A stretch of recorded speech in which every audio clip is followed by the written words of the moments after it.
ahí por suerte, gracias al ecodiseño, que está muy de moda, muchas veces nuestros elementos o residuos que tenemos que depositar ya nos dan, ¿no?, a modo de chuletita, nos dice a qué contenedor va, ¿vale? Si no, es fácil también muchas veces buscar guías. Recientemente Ecoembes sacó una aplicación que se llama Aire, que es de descarga gratuita y que tienes como un asistente virtual en el que tú le pones preguntitas, pues por ejemplo, mi cepillo de dientes, ¿no? Y el asistente, aunque no se gestione ese residuo desde Ecoembes, te pone pues dónde va, ¿vale? Entonces eso podría ser un tip fácil para que cada uno de nosotros tuviera esa aplicación, y si en caso de duda de no saber dónde va el residuo en este caso, pues le podemos preguntar a nuestro asistente virtual y nos lo comenta, ¿vale? Incluso va más allá, o sea, incluso el asistente te recomienda que en este caso, pues si es de plástico uses bambú u otro elemento biodegradable, con lo cual ya han dado incluso un nivel más avanzado, si cabe, en no solo el decirte dónde va, sino que también te da como tips para mejorar esa conducta más sostenible, ¿no? Y por otro lado, pues tener claro qué va en cada contenedor, por lo menos en materiales, ¿no? Saber que el azul es papel y cartón y que el amarillo pues son envases y embalajes de plástico, metal, ¿no? Que mucha gente a veces tiene confusión, sobre todo con los bricks, ¿no? El brick a ser un o sea, que no es un monomaterial, sino que es multimaterial, que tiene inclusive hasta 10 capas, ¿no? Que tenemos papel, cartón, plástico, metal, ¿no? Porque tiene una lámina de aluminio, tenemos un poco de duda, ¿no? Va al amarillo, ¿no? El ser consciente de qué material está hecho para luego depositar, ¿no? Es verdad que por fuera tiene un aspecto como de papel, cartón, pero si nos fijamos, realmente dentro lleva aluminio, que iría con el resto de elementos, como por ejemplo las latas de aluminio que van en el contenedor amarillo, ¿vale? Y luego el vidrio, que también hay mucha a veces confusión con el tema del cristal, ¿no? Lo mismo, el verde con V o sea, verde de vidrio al verde. El cristal no lo depositamos, ni cristal, ni espejos, ni por ejemplo porcelana, elementos que no son vidrio no pueden ir al contenedor verde. Ahí se depositan pues las botellas y los tarros.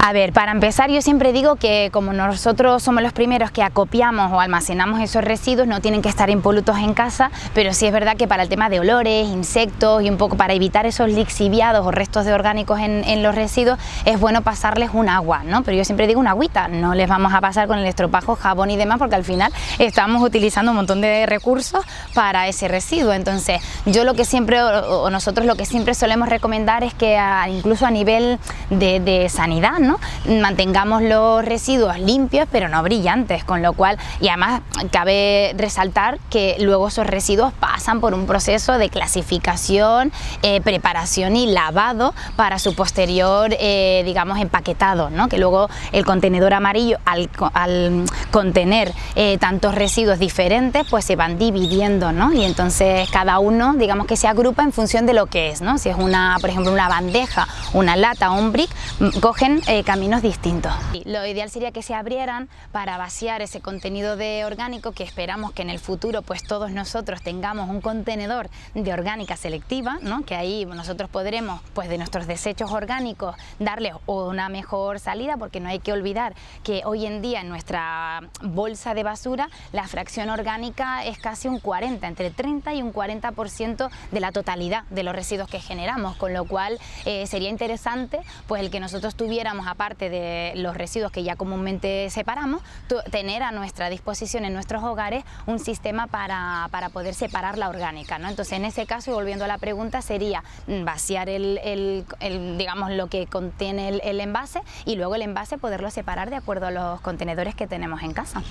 Los tapones van a ese contenedor, o sea, sobre todo el tapón, por ejemplo, sí, todos los metálicos que van al amarillo, incluso los tapones de los brick van allí. Es verdad que hay muchísimas entidades sociales que tienen proyectos solidarios asociados a las tapas, entonces nosotros siempre solemos decir que si hay alguien que le va a dar un uso, ¿vale?, diferente al que se le da al reciclaje y se quiere aportar, pues sin problema ninguno se puede derivar hacia esa vía, pero si no se tiene, al amarillo. Lo ideal sería separarlo siempre que se pueda, o sea, cuando nosotros tenemos a lo mejor un empaquetado, ¿no?, en el que tenemos una parte de film y una parte después una bandejita de cartón que es fácilmente separada, ahí en ese caso es bueno bueno poderlo separar. Hay otros elementos que hay mucha duda y sobre todo que es muy difícil el poderlo separar. En ese caso se está trabajando muchísimo desde el diseño de ese material, ¿vale? O sea, de ese envase, para poderlo mejorar. Desde el contenido a nivel, digamos, orgánico, hasta incluso la manera más óptima de poderlo separar, una vez ya ha terminado el uso por parte del consumidor, no del reciclador, ¿vale? O sea, para que nosotros tengamos cada vez más claro que efectivamente esto es cartón limpio que se puede depositar en el contenedor azul, porque luego ahí también hay otras disputas con el material, si está limpio o sucio, sobre todo cajas de pizza y ese tipo de cosas que son muy aceitosas y que, por ejemplo, pues los ¿cómo se llama esto? Las servilletas o el papel de cocina que está muy manchado deja de ser papel. Eso incluso se puede compostar y iría en la fracción orgánica selectiva, pero nunca en papel limpio, que luego esto digamos que requiere de un proceso en el que, pues, si hay restos de grasas asociadas, la materia, o sea, de nuevo digamos que la calidad de ese material vuelve a bajar. Bueno, yo volviendo un poco al hilo de la prevención, yo invitaría a no usarla, o sea, invitaría a que si no es estrictamente necesario, no cogerla, o sea, el rechazar, el no gracias, yo creo que queda muy bien y que además le echamos una mano al planeta y a nosotros mismos, ¿no? Entonces, primero, si no es estrictamente necesario, pues yo diría que no al usarla. Luego, intentar, para no usarla, tener las típicas taleguitas, o sea, aquí en Canarias la talega del pan siempre se lleva en nuestro bolsito y yo creo que es un hábito que cada vez está más en auge, que es algo útil y que realmente pues estamos minimizando y estamos reduciendo ese número de bolsas, ¿no? Que realmente son muy útiles. Las talegas te sirve para todo y luego ya se puede, si realmente la cogemos, la reutilizamos, que mucha gente la reutiliza, pues bien para sus desechos, para el perro, bueno, se puede reutilizar, ¿no?